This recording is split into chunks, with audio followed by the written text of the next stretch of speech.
പ്രിയമുള്ളവരെ, വചന പഠന ക്ലാസ്സിലേക്ക് ഏവർക്കും സ്വാഗതം. ഈ ആഴ്ച നമ്മളിപ്പോൾ 4 വചനങ്ങൾ പഠിച്ചു കഴിഞ്ഞു. നമുക്കതൊന്നുകൂടി ഓർത്ത് നോക്കാം.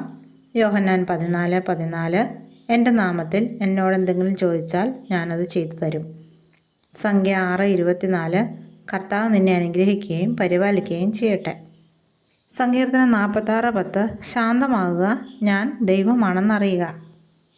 ലൂക്ക 2:52 യേശു ജ്ഞാനത്തിലും പ്രായത്തിലും ദൈവത്തിൻ്റെയും മനുഷ്യരുടെയും പ്രീതിയിലും വളർന്നു വന്നു. ഇനി നമുക്ക് ഇന്നത്തെ വചനം പഠിക്കാം. നിയമാവർത്തനം 6:6 ഞാനെന്ന് കൽപ്പിക്കുന്ന ഈ വചനങ്ങൾ നിങ്ങളുടെ ഹൃദയത്തിൽ ഉണ്ടായിരിക്കണം. ദൈവവചനം വെറുതെ വായിക്കുകയോ കേൾക്കുകയോ മാത്രം പോരാ, നമ്മൾ ഹൃദയത്തിൽ സൂക്ഷിക്കുകയും ജീവിതത്തിൽ പ്രാവർത്തികമാക്കുകയും വേണം.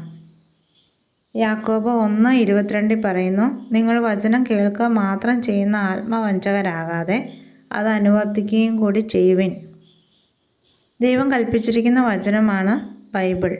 അത് നമ്മൾ വായിക്കണം, പഠിക്കണം, അതേക്കുറിച്ച് ധ്യാനിക്കണം, ജീവിതത്തിൽ അത് പ്രാവർത്തികമാക്കുകയും വേണം.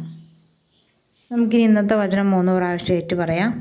നിയമാവർത്തനം 6:6 ഞാനെന്ന് കൽപ്പിക്കുന്ന ഈ വചനങ്ങൾ നിങ്ങളുടെ ഹൃദയത്തിലുണ്ടായിരിക്കണം.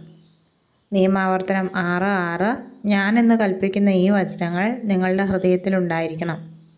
നിയമാവർത്തനം 6:6 ഞാനെന്ന് കൽപ്പിക്കുന്ന ഈ വചനങ്ങൾ നിങ്ങളുടെ ഹൃദയത്തിലുണ്ടായിരിക്കണം. ഇനി ഇതെല്ലാവരും ബുക്കിലേക്ക് എഴുതണം. നമുക്ക് നാളെ മറ്റൊരു വചനവുമായി കാണാം. ദൈവം എല്ലാവരെയും അനുഗ്രഹിക്കട്ടെ.